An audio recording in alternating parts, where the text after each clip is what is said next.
أن محمدا عبده ورسوله الكريم. اللهم صل وسلم على نبينا وسيدنا المصطفى محمد وعلى آله وأصحابه أجمعين.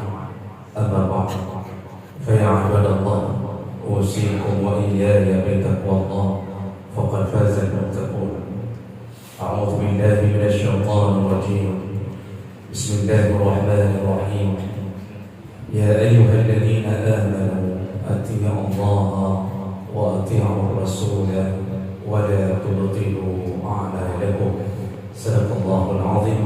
بارك الله لي ولكم في القرآن العظيم، ونفعني وإياكم بما فيه من الآيات والذكر الحكيم، وتقبل الله مني ومنكم تلاوته إنه هو السميع العليم.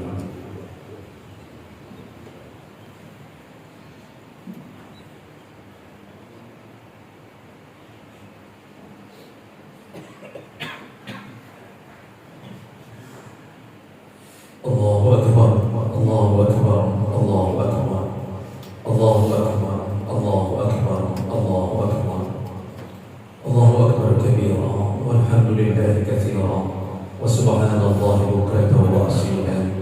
لا إله إلا الله ولا نعبد إلا إياه مخلصين له الدين ولو كره الكافرون. لا إله إلا الله والله أكبر، الله أكبر ولله الحمد. الحمد لله رب العالمين، وبه نستعين على أمور الدنيا والدين. أشهد أن لا إله إلا الله وحده لا شريك له، وأشهد أن محمدا عبده ورسوله الكريم. اللهم صل وسلم على نبينا وسيدنا المصطفى محمد وعلى آله وأصحابه أجمعين. أما بعد، فيا عباد الله، اتقوا الله حق تقاته ولا تموتن إلا وأنتم مسلمون. أعوذ بالله من الشيطان الرجيم. بسم الله الرحمن الرحيم. إن الله وملائكته يصلون على النبي يا أيها الذين آمنوا صلوا عليه وسلموا تسليما. اللهم اغفر للمسلمين والمسلمات والمؤمنين والمؤمنات الأحياء منهم والأموات، وتابع بيننا وبينهم بالخيرات، وتقبل يا سميع قريب مجيب الدعوات. اللهم إنك عفو كريم تحب العفو، فاعف عنا يا كريم، فاعف عنا يا كريم، فاعف عنا يا كريم.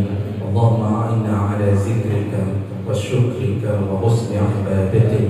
اللهم تقبل منا صلاتنا وصيامنا وركوعنا وسجودنا وتخشعنا وتضرعنا وتعبدنا، وتمم تقصيرنا يا الله يا رب العالمين.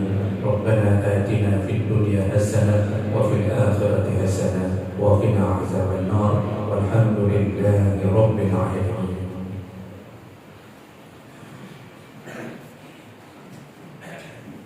Yang kami muliakan dan insya Allah dimuliakan oleh Allah, Pak Beji beserta seluruh perangkat desa yang telah berhadir ataupun yang berhalangan. Kemudian yang kami muliakan Ibu Munshi dan Rawatib seluruh pengurus masjid, dan yang kami muliakan dan insya Allah dimuliakan Allah, seluruh jemaah salat Idul Fitri, bapak-bapak, ibu-ibu, dan yang kamu sayangi anak-anak gedenya yang bersempat hadir. Dan ini adalah salah satu rahmat Allah Subhanahu wa Ta'ala, dan mudah-mudahan kedatangan kita, setiap langkah kaki kita, bahkan duduknya kita, diamnya kita, berpahala di sisi Allah Subhanahu wa Ta'ala. Jemaah kata Allah Subhanahu wa Ta'ala,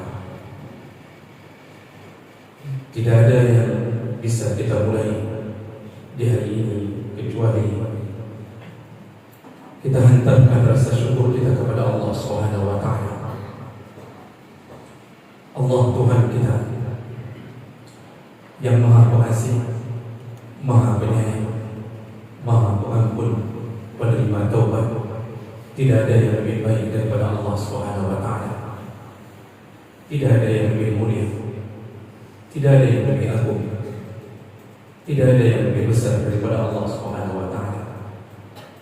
Maka rasa syukur kita yang pun-punkan bukan kepada makhluk tetapi kepada Khaliq, yaitu Allah. Lihatlah bagaimana Allah menyayangi kita. Sekian lama kita berbalik di dalam dosa-dosa kita. Orang yang dah tobat, sehingga dah berbunuh, dah tobat, dah berbunuh, tapi Allah tak pernah berhenti mengampunkan. Sampai Allah mengatakan dalam hadis Qudsi, "Lau balaghat zunubuka anada as-sama." Seandainya dosa-dosa kalian yang kalian lakukan tersusun sampai setinggi langit. Seandainya bila syariah yang tersusun sampun roh langit. Apa kata Allah? "Lau istaghfartumuni." Seandainya engkau masih memohon ampun kepada aku, maka pasti aku ampunkan. Wala ubali, aku tak peduli sebesar apa dosa. Allah tak peduli sebesar apa. Selama kita masih berusaha untuk meminta ampun dan kita masih mengakui Allah sebagai Tuhan kita, dan selama nyawa belum berada di tenggorokan dan matahari belum keluar dari sebelah barat, maka Allah mengatakan, "La ubali, aku tak peduli seberapa besar dosa, tetap aku ampunkan." Allah Maha Baik. Seandainya kita berteman dengan sesama manusia, lalu kita melakukan kebaikan 1000 tahun, dan mentirau dan menggagap 1000 tahun, seandainya 1000 tahun, sehingga ada pukul salah. Sekali kita melakukan kesalahan, apa yang diingat? Dia lupakan kebaikan kita yang 1000 tahun. Yang dia ingat adalah kesalahan kita. Yang benar menyodar mengenai kau dan mengenai manusia. Meribetun dan buburkan nazilah kebaju. Ada salah kita, maka dia akan mengatakan yang kenyan kait lebih sifat asli. Jadi yang ke-11 dianggap bukan sifat asli. Begitu kalau kita berhubungan dengan manusia, kebaikan kita dihapus hanya dengan sekali melakukan kesilapan.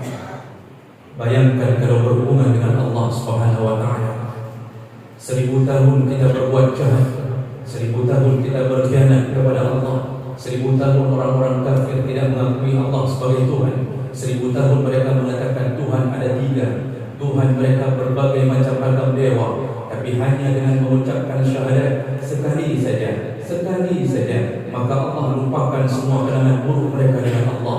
Allah lupakan semua kejahatan kita. Allah terima, Allah ampunkan. Begitu baiknya Allah. Jahat 1000 tahun dihapus hanya dengan sekali kebaikan. Yang benar menyudah hubungan dengan Allah.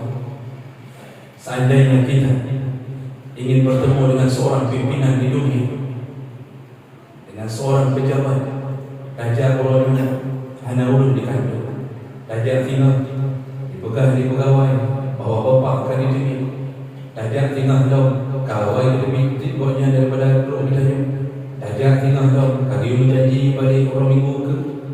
Itu kalau berhubungan dengan seorang pimpinan dan pejabat di antara kita.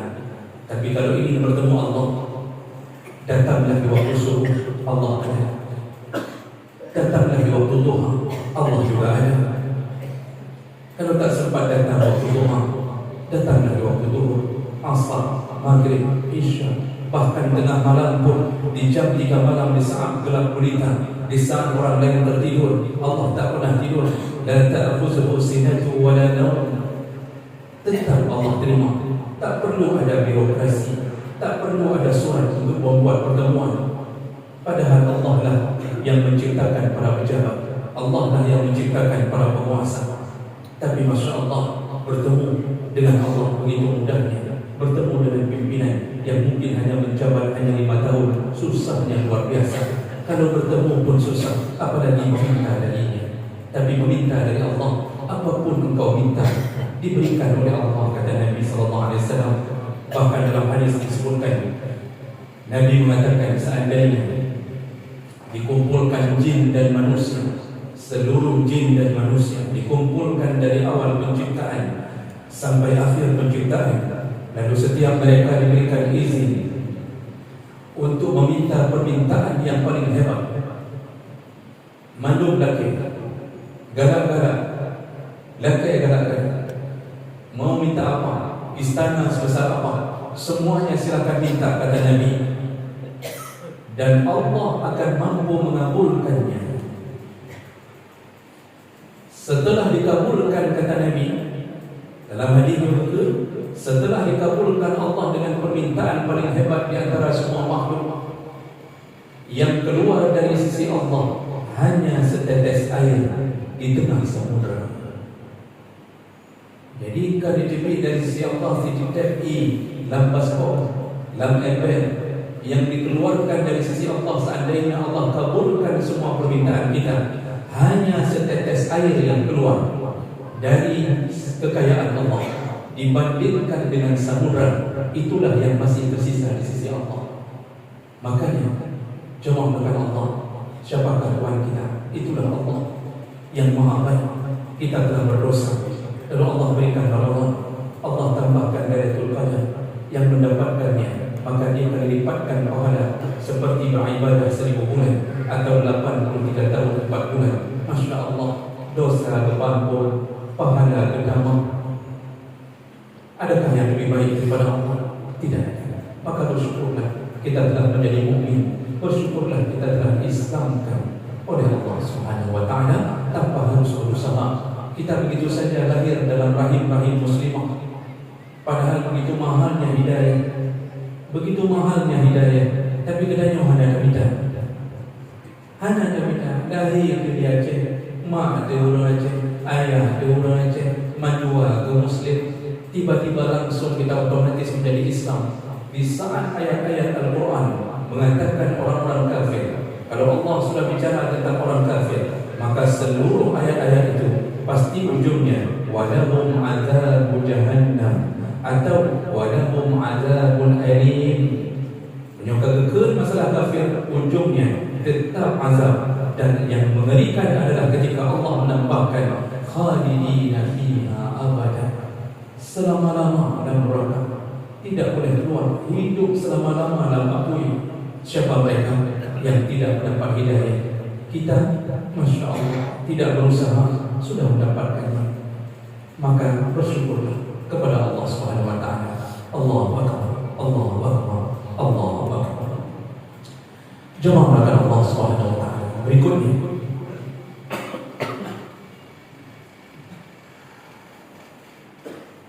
ada tanda-tanda kalau Ramadan kita diterima oleh Allah Subhanahu wa taala. Karena Ramadan ini tujuannya adalah dakwah. Jadi bukan tujuan menyiksa.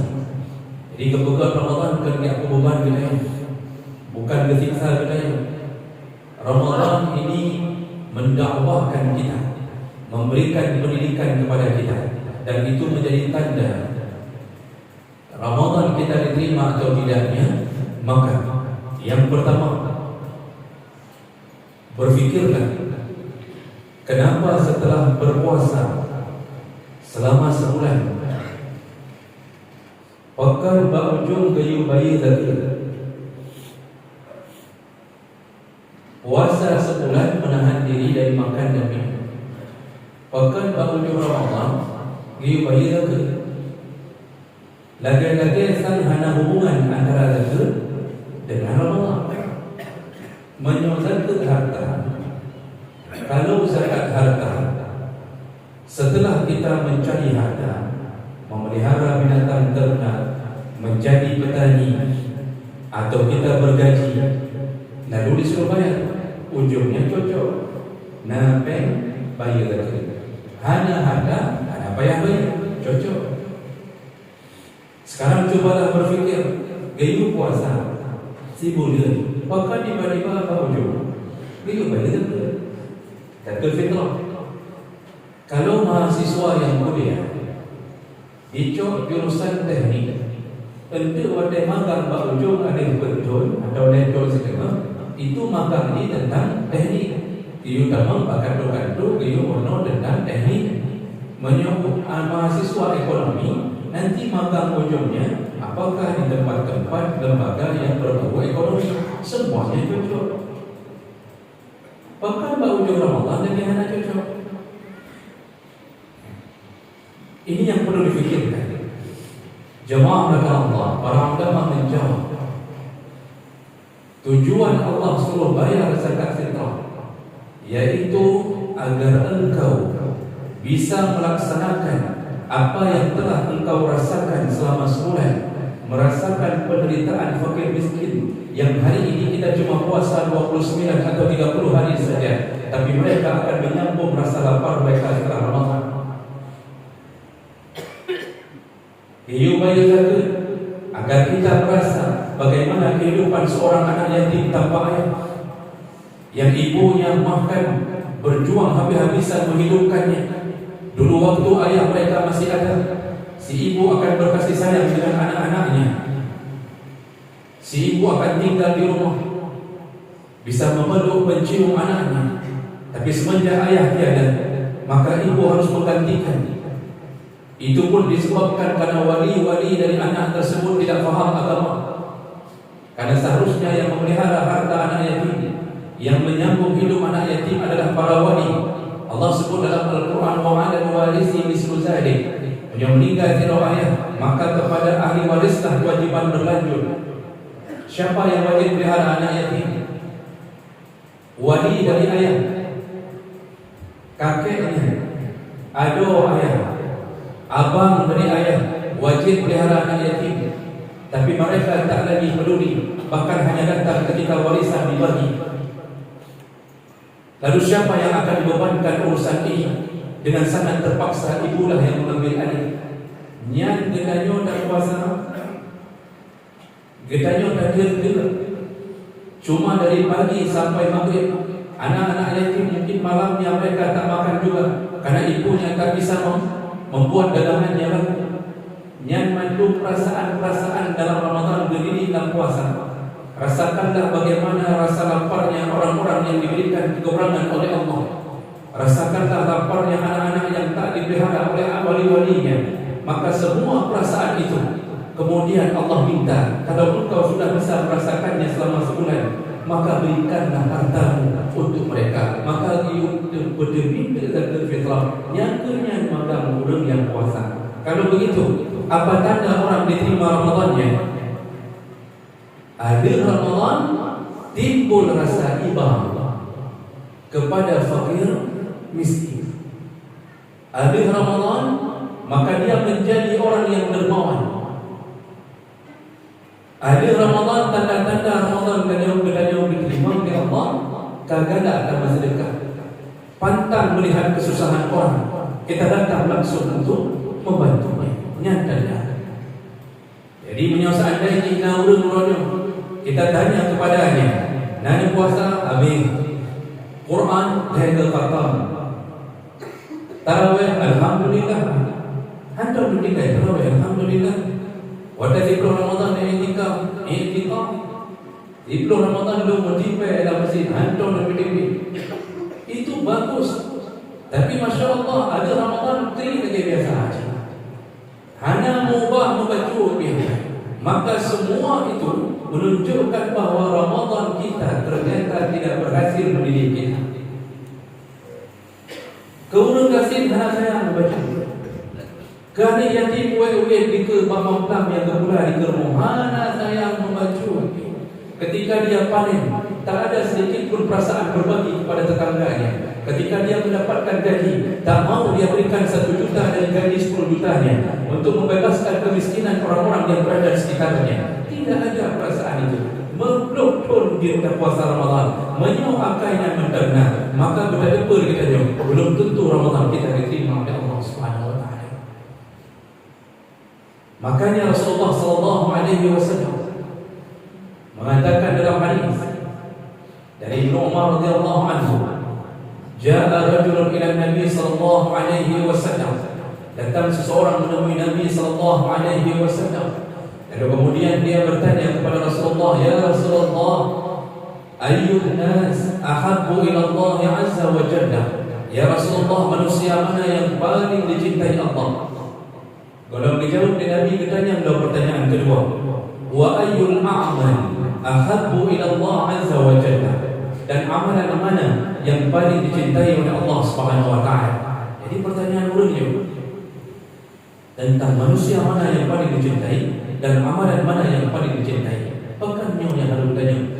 Dan kenapa pertanyaan ini begitu pentingnya? Karena bertanya boleh kita nyaman bahwa kita ini tak bisa masuk surga dengan amal saleh kita. Nya syariat wa Allah gekun alladzina amanu wa amilus salihat lahum jannatun tajri min tahtiha al-anhar. Para syahaba beriman dan beramal saleh, maka mereka akan mendapatkan surga yang di bawahnya sungai mengalir. Jadi ayat-ayat seakan-akan mengatakan amal saleh yang menyebabkan surga. Maka para ulama menjawab, syariatnya begitu, tapi hakikatnya tidak begitu. Karena amal saleh tidak mampu memasukkan kita ke surga. Siapa yang mengatakan itu? Rasulullah. Rasulullah berkata kepada Aisyah radhiyallahu anha, "Ya Aisyah, wahai Aisyah, ketahuilah, la yudkhila ahadukum amaluhu al-jannah wa la yujiruhu minan nar." Tidak akan bisa seseorang di antara kalian amalnya memasukkan dia ke dalam surga atau menghindarkan dia dari api neraka. Wala ana menancik dong ke Nabi. Amal dong. Nabi kan ada doa cara beramal jemaah dengan Allah. Jangan bandingkan amal Nabi dengan kita. Nabi salat tahajud 2 rakaat.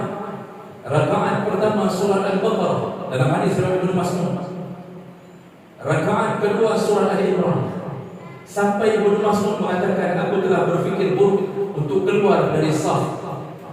Ayat itu Ibnu Mas'ud dengan amal Nabi sallallahu alaihi wasallam. Nabi tak pernah meninggalkan puasa sunnah. Nabi tak pernah meninggalkan salat qiyamul lail. Nabi orang yang paling dermawan. Nabi segala-galanya. Tapi Masya Allah, Nabi mengatakan, "Wala ana, amalku pun tak bisa memasukkan aku ke surga dan menghindarkan aku dari api neraka." Yang hakikat. Tapi apa juga? Nabi menjawab di ujung hadis, "Illa birahmatin minallah." Kita ini cuma bisa masuk surga dan bisa dihindarkan dari api neraka hanya dengan rahmat Allah Subhanahu wa taala. Jadi bagaimana cara dapat rahmat? Kita perlu ridha. Bagaimana ridha Allah? Ternyata Allah harus ridha. Allah bisa ridha kepada orang yang dicintainya. Maka diberikan hari penuh. Kalau begitu, siapa yang paling dicintai Allah, yang bisa membuat Allah ridha, lalu membuat kita masuk surga dengan keridhaan Allah? Jadi urusan masuk surga dan neraka yang bukan apa. Salat kita 20.000 tahun, 30.000 tahun dikumpulkan pahalanya. Lalu ditambah pahala Ramadan, ditambah Lailatul Qadar, ditambah haji dan umrah, dikumpulkan benda-bendanya, mempintu surga hai Allah. Karena dahsyat sekali keindahan surga. Yang sama lagi jemaah Allah, kalau ada PNS gaji 7 juta, lalu berharap bisa membeli rumah seharga 5M. Yang 7 juta gaji mesin PNS, habis ke rumah mendak habis 6 juta. Ke anak di pesantren 2 mendak kali juta. Yang golong tambah sampai belanja. Yang kira-kira 3 pen 500 lebih. Yang pergi mana tu berukuk? Banyak berukuk ada ni kan? Banyak 500 lebih 3 pen. Padahal untuk berukuk pen 5M bahasa tu rumah yang 5M. Memperluh pun sampai mati hanya berukuk. Jadi bagaimana caranya dia bisa dapatkan rumah tersebut? Tidak ada cara lain. Bertemanlah dengan orang kaya. Jadilah anak buahnya orang kaya. Kalau orang kaya itu pada suatu hari mengatakan, "Ini kerana rumah." Orang yang kekal baloknya.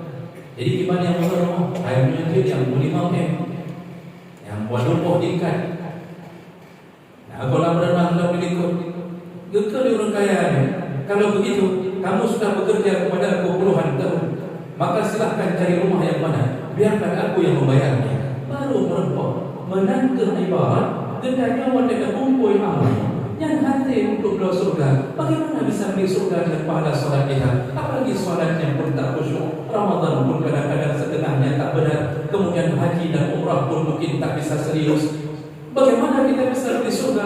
Tak bisa. Surga itu fima ainun ra'at, kata Nabi, tak pernah dilihat oleh mata keindahannya. Wala uzunun sami'an, tak pernah didengarkan oleh telinga. Wala khatarat bibalin, tak pernah terfikirkan oleh pikiran kita. Apapun yang kita lihat keindahan di dunia, itu bukan surga. Bahkan semua ayat-ayat yang disebut dalam Al-Quran tentang surga yang mandum lagi yang betul. Tidak ada ayat yang betul untuk menyebutkan tentang surga. Kenapa? Kalau disebutkan yang sebenarnya, hancur pikiran ke belakang. Tidak ada tamsilan. Begitu mahalnya surga, maka tak bisa. Kalau begitu, bagaimana caranya? Bertemanlah, jadilah hamba yang maha kaya.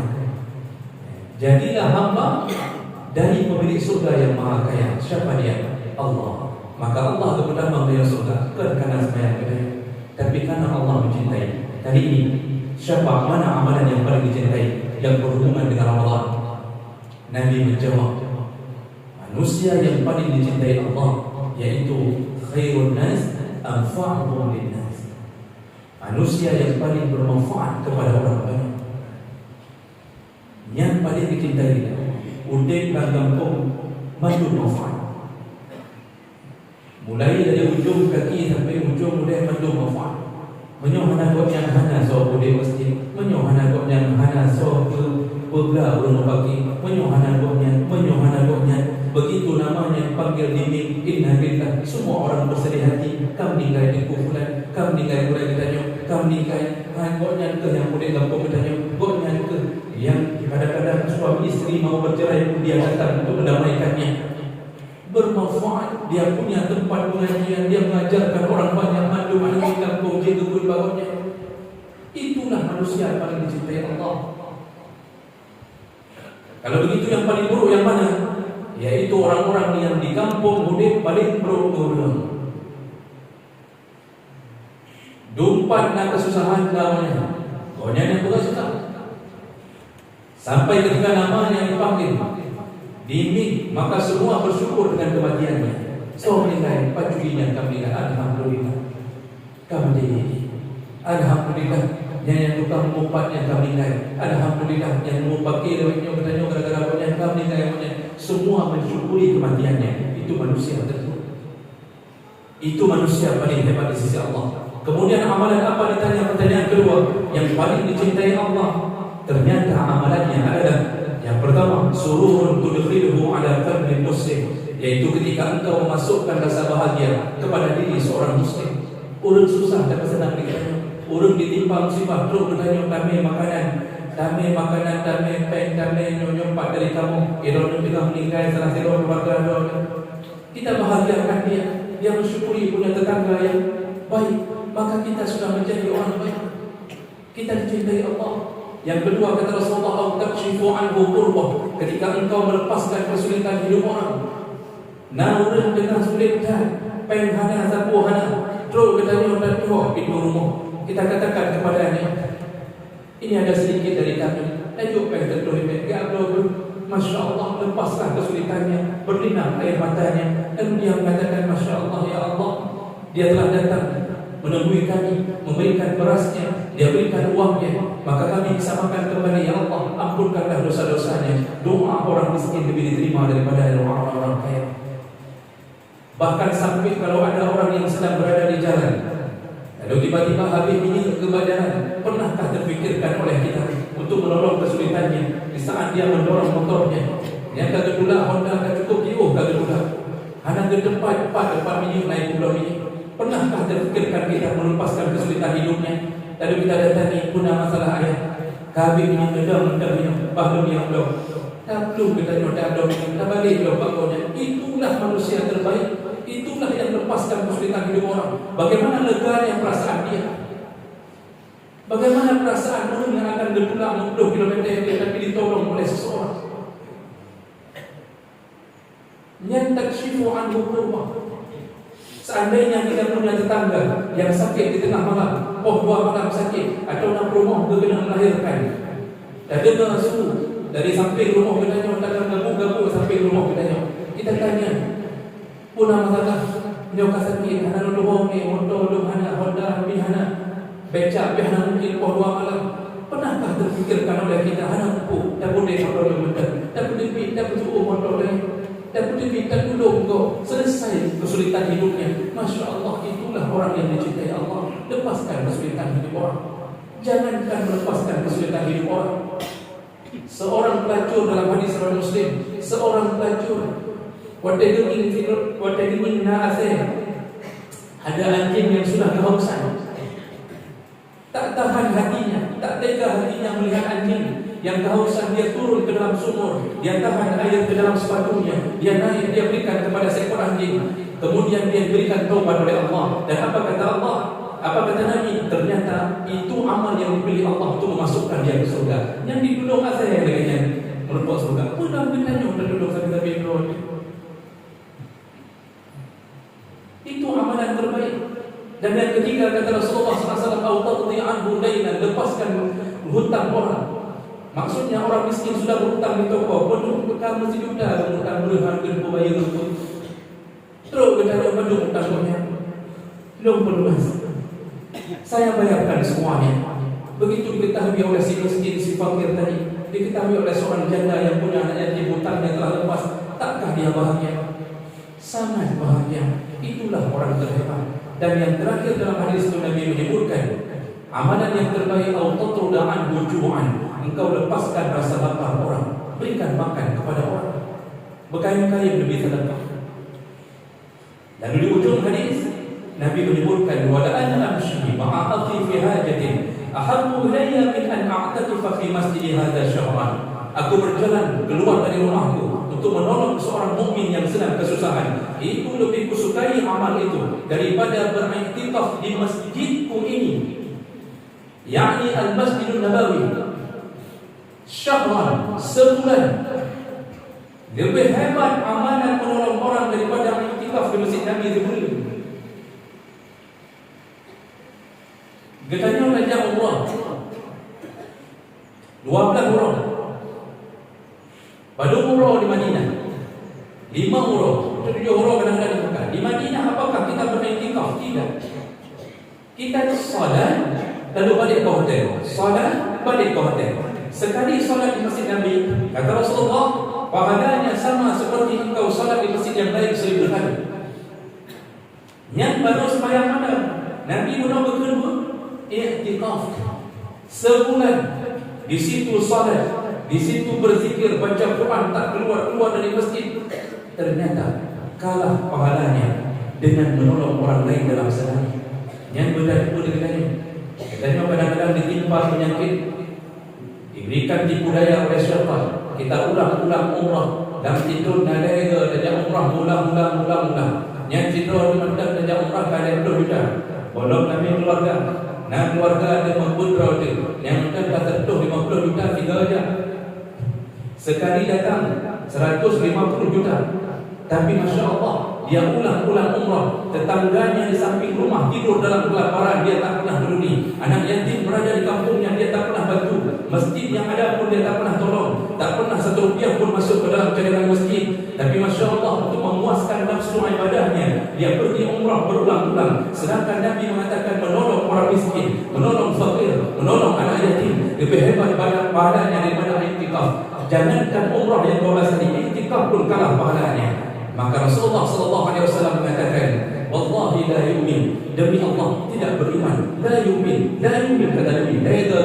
Siapa mereka? Yaitu orang-orang yang tidur dalam keadaan kekenyangan, sedangkan tetangganya tak bisa tidur karena kelaparan. Masya Allah, jemaah berkat Allah. Bukankah hanya mendung ajaran dalam Ramadan? Bukankah kita disuruh merasakan kehidupan yang fakir miskin? Nyatanya yang berdaya bandingkan pun tidak lupa kita membawa Ramadan, kita menerima doa. Kita menjadi lebih baik kepada sesama manusia, menjadi lebih iba sesama fakir miskin. Menyonya na dalam hati mendung kita. InsyaAllah kurang miskin turun kasih yang mungkin sampai turun kaya. Mereka aman hidupnya.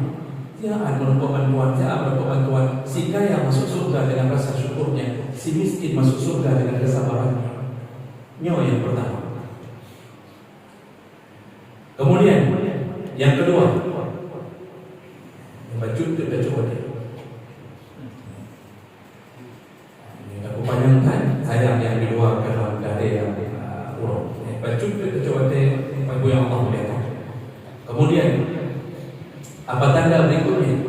Kalau Ramadan kita diterima oleh Allah Subhanahu Wa Taala, bertambah baiknya hati kita kepada keluarga kita. Karena dalam Ramadan, coba lihat, tiba-tiba terjadi perubahan. Semua berubah menjadi baik. Dalam Ramadan mandum yang urun kira-kira hanya berdoa pegang di majalah kok bisa tiba-tiba satu keluarga kamu ke hangatan ke bagian beroli mandum kamu ke dalam Ramadan. Itu perasaan itu menjadi tanda kebaikan berikutnya. Maka orang yang diterima Ramadan ini adalah orang yang berbuat baik kepada keluarga. Siapa manusia dari kalangan perempuan yang harus kita berbuat baik kepadanya? Ada dua orang jemaah makan Allah, dua perempuan yang kita harus berbuat baik kepadanya. Yang pertama adalah ibu kita sendiri. Menyonya kakak kita dengar. Sampai Rasulullah mengatakan kelebihan ibu sampai 3 kali, baru kemudian menyebutkan nama ayah. Itu bukan bermakna ayah itu tak perlu dihormati, karena ada 3 amalan yang tidak bisa dilakukan oleh ayah. Makanya Rasulullah menyebutkan ummuka, yaitu mengandung, melahirkan dan menyusui. Maka Allah sebutkan 3 kali ini. Cuma lihatlah perjuangan seorang ibu, bagaimana dia waktu kesusahan wahdan ala wahdan. Dia kesusahan di saat mulai melahirkan, di saat mulai hamil, dia mulai kesusahan. Muntah kadang-kadang hampir setiap minggu. Lemah sebadannya, tapi walaupun lemah dia tetap membawa kita. Dia bawa ke pasar, dia bawa ke tempat kerjanya. Tidak ada rasa mengeluh di hatinya. Bahkan dia menunggu-nunggu kapan kita lahir, dengan segala beban yang dia terima. Ketika kita dilahirkan, Masya Allah, kasih sayang pertama kita dapatkan dari seorang ibu. Dia memeluk dengan darah yang masih berkubang di dalam tubuhnya dan keluar menjadi darah nifas. Tapi dia sudah mulai memeluk kita, menciumi kita. Kemudian kita besar dalam kasih sayang mereka. Nanti nak kita iman mereka yang tak doki ada badan mana.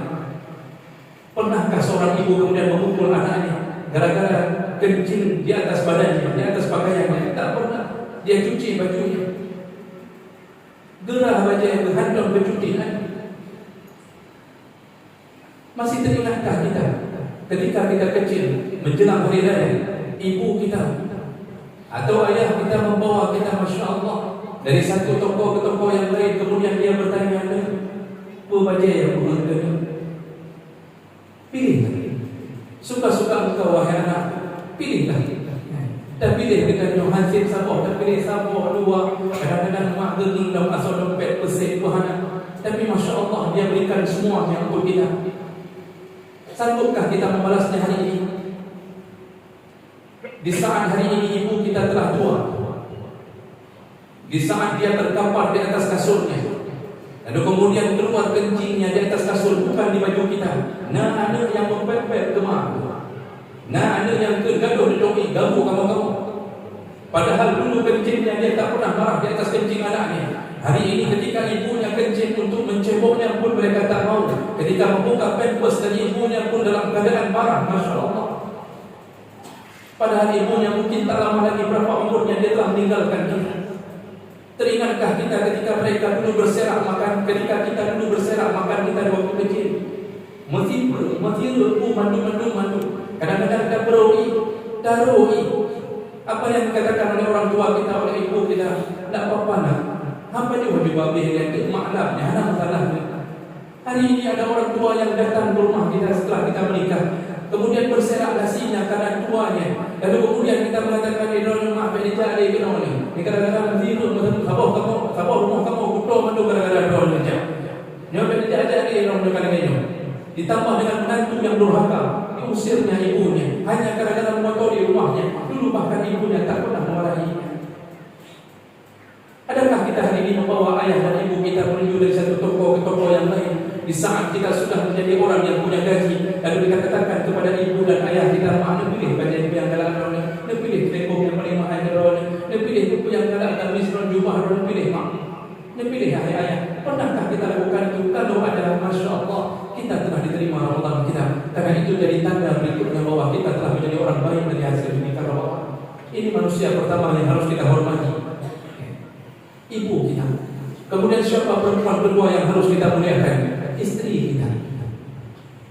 Siapa yang paling lama tinggal dengan kita? Jemaah Allah, istri kita.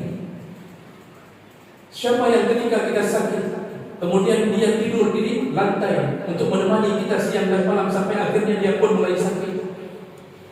So yang tengah gedanya orang malam genyuk tika untuk kebangan tanya hana beruni gedanya pada orang rumah sakit. Tetap siapa mereka? Istri kita. Siapa yang telah melahirkan anak-anak kita berulang-ulang, dan bahkan kita pun tak pernah melihat handong saja rumah sakit hotel orang melahirkannya. Padahal diungin untuk merasa bahwa ibanya rumah katanya yang belum paling kuat yang akan setia bersama kita sampai kita meninggal dunia. Tidak ada lain, istri kita. Maka setelah Ramadan, sambunglah kebaikan kepada istri, sayangilah mereka. Beda denah, beda dengar.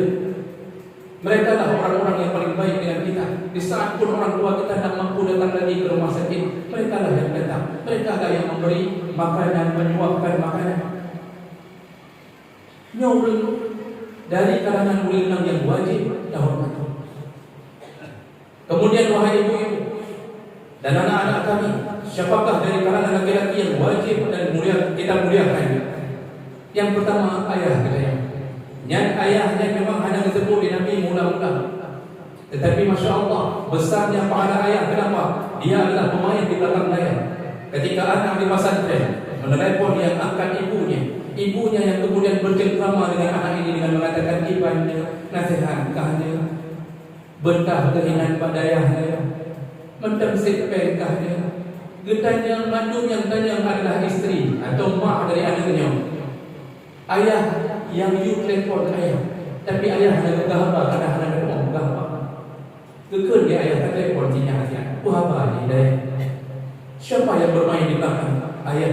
Ketika anak mengatakan kabeh peng mak, jajan kabeh peng SPP kalau begitu, diuri dan gedung telepon. Dan kepada siapa dia limpahkan semua masalah itu? Kepada ayah. Kalau dia dengan mudahnya mengatakan, "Hai ayah, hanani penjajan hanani mau pula pilih ayah gadai amuro." Demi anaknya.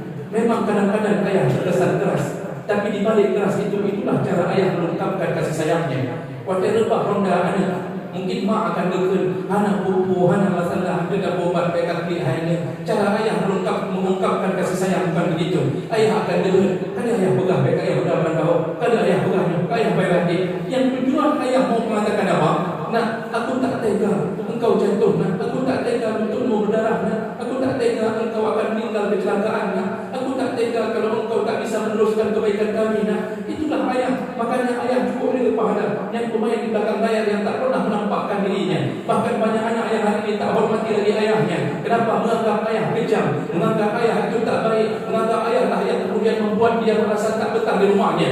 Semuanya salah ayah. Pada penuh anak ayah, maka dia tak bisa melanjutkan hidupnya dengan nyaman. Dimanapun dia sekolah, ayahnya lah yang berjuang di bawah terik matahari. Ayahnya tak peduli hujan, ayahnya tak peduli apapun, gepungut tumpu demi anak. Maka jangan salah sangka seakan-akan ibulah satu-satunya yang wajib dihormati. Hormatilah ayah, muliakanlah mereka. Dan siapa orang kedua? Siapa orang kedua yang wajib dihormati? Yaitu suami. Ibu-ibu yang Allah muliakan.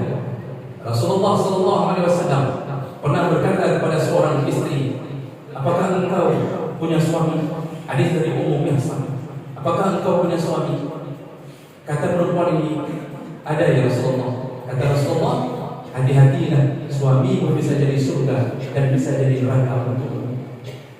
Maka bagi seorang istri, suami ini jembatan menuju surga dan juga bahkan bisa menyebabkannya masuk neraka. Maka tak boleh seorang istri durhaka kepada suaminya. Jangankan untuk keluar rumah melakukan kebaikan puasa sunnah yang tidak sah kalau tidak diizinkan oleh suami. Jangan membangkang, jangan jadi istri yang musyrik. Jangan melawan suami, jangan sakiti hatinya. Kalau dia pulang dari tempat kerjanya dengan penuh kelelahan, hormatilah dia, muliakanlah dia, buatkan makanan untuknya. Apapun yang dia suruh, yang sifatnya menyenangkan hatinya, lakukanlah. Rasulullah SAW menyebutkan, ayyuma imra'atin matat wa zawjuha radin anha dakhalatil jannah. Semua istri yang meninggal dunia atau suaminya duluan meninggal lalu diridai oleh suaminya, maka istri ini wajib masuk surga. Maka syarat masuk surga bagi seorang istri adalah rida daripada suami. Maka muliakanlah suami. Baik kadang-kadang sakit dilakukan. Sebagai penutup khutbah ini, saya ingin mengungkapkan satu kisah pendek.